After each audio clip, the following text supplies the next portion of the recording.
तो आइए, लेकिन उससे पहले हम आपको बताते हैं कि 2014 के जो विधानसभा के नतीजे हैं वो किस तरह से रहे थे। देखिए आपके टेलीविजन स्क्रीन पर इस वक्त यहाँ पर वो नजर आ रही है वो टैली, कुल 87 सीट यहाँ पर, और पार्टी और सीट वाइज और जो परसेंटेज है वो हम यहाँ पर बात कर रखे हैं।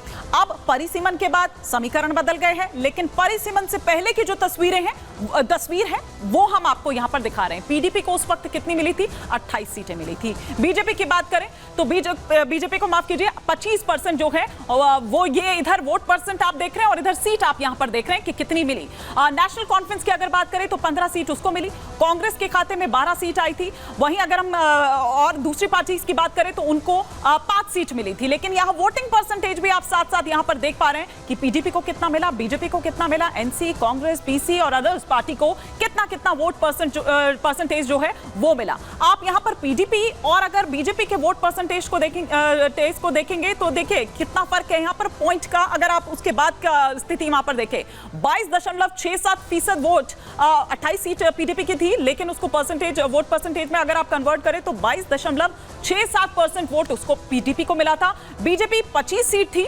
लेकिन बीजेपी का वोट परसेंटेज पीडीपी से ज्यादा था, 22.96% था। वहीं एनसी की अगर हम बात करें, नेशनल कॉन्फ्रेंस की 15 सीट उसको मिली थी और 20.77% वोट एनसी का था। वहीं कांग्रेस का अगर आप देखें 12 सीट और वोट परसेंटेज अगर हम देखें तो 18.1% जो है वो उससे मिला था। वहीं पीसी की बात हम करें तो 1.96% और अगर वोट सीट में कन्वर्ट करें तो 2 सीट उसके खाते में थी। अदर्स की अगर हम बात करें तो वोट परसेंटेज 7% और वहीं 5 सीट अगर उसको सीट में हम कन्वर्ट करें तो।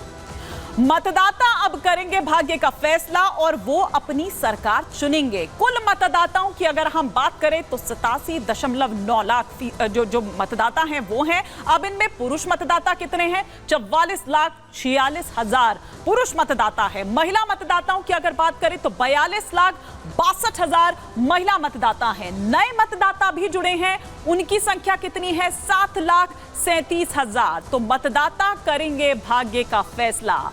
अब आपको बताते हैं कि घाटी में परिसीमन जब ये हुआ तो किस तरह की तस्वीर बदली।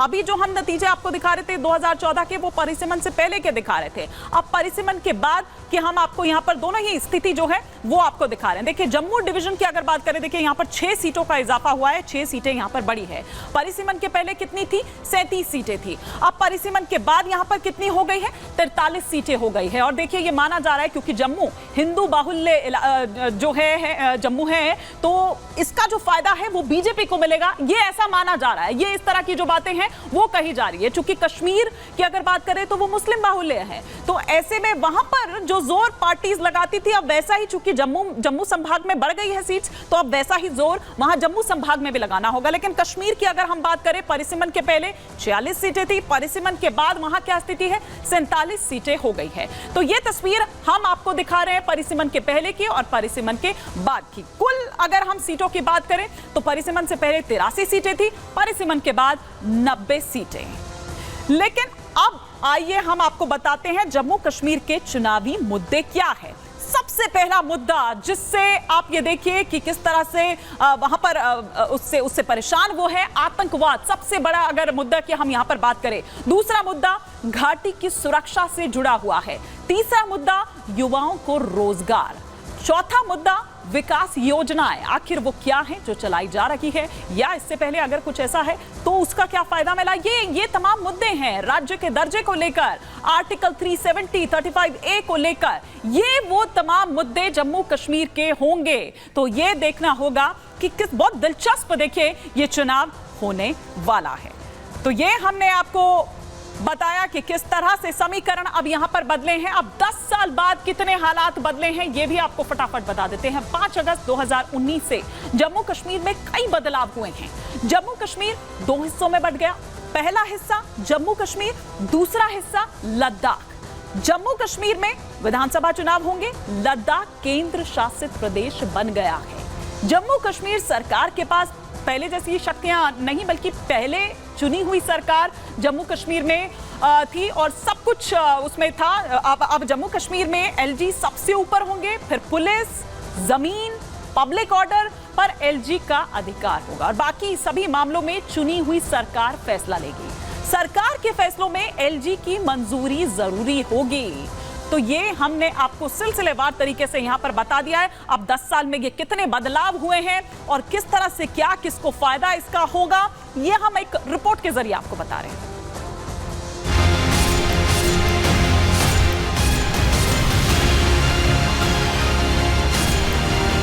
घाटी में 10 साल बाद विधानसभा के चुनाव होने जा रहे हैं। इलेक्शन कमीशन ने विधानसभा चुनाव की तारीखों का ऐलान कर दिया है। राजनीतिक दलों ने भी चुनावी दंगल में उतरने के लिए कमर कस ली है।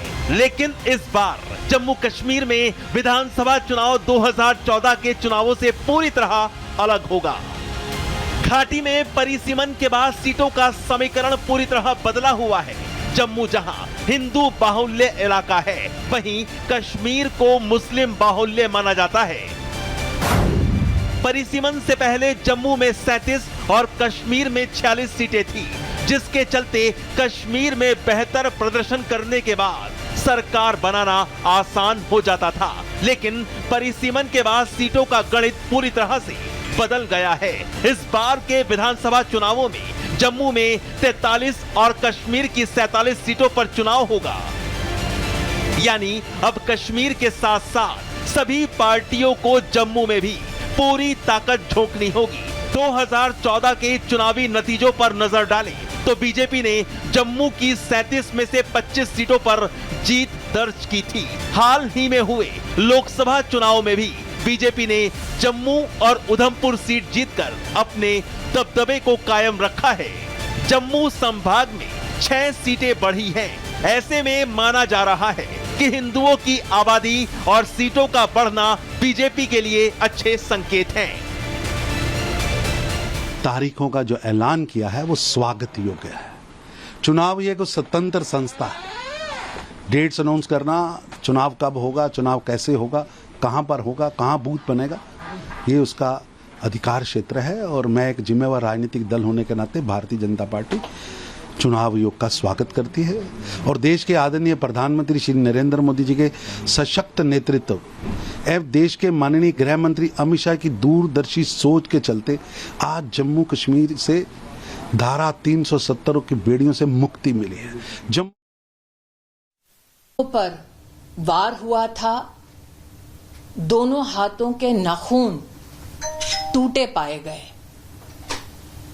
निश्चित रूप से जब उसका बलात्कार हो रहा था, वो महिला अत्याचार से जूझ रही थी।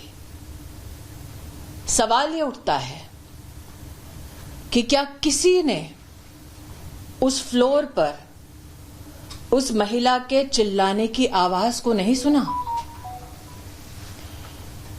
मीडिया की रिपोर्ट्स के अंतर्गत ये भी जानने में आया है कि 150 mg सीमन उस महिला में पाया गया। क्या ये एक रेपिस्ट का काम है? क्या ये संभव था कि वो व्यक्ति उस महिला को रेप भी कर रहा था, टांगे भी तोड़ रहा था, हाथ भी तोड़ रहा था, आंखें फोड़ रहा था, छाती पे मार रहा था, पेट पे मार रहा था, वो महिला चिल्ला रही थी और ना कोई सुन पाया, और ये सारा कृत्य उस एक रेपिस्ट ने अकेले किया? वो कौन है जिसके वजह से अस्पताल में वो रेपिस्ट आश्वस्त था कि वो रेप करने के बाद घर लौट सकता है? वो कौन है जिसने इतने जघन्य अपराध के बाद भी अस्पताल के उसी फ्लोर पर रेनोवेशन जारी रखा?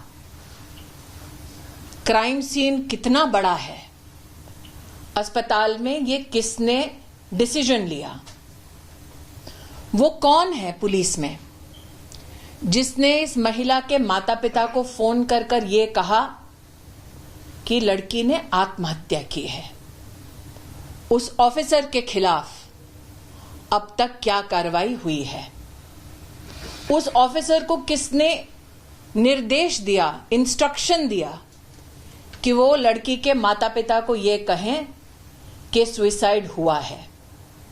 वो ऑफिसर और उसका अगर सुपीरियर ऑफिसर है तो वो इस निष्कर्ष पर कैसे पहुंचे और अगर किसी के इशारे पर पहुंचे तो वो व्यक्ति कौन है।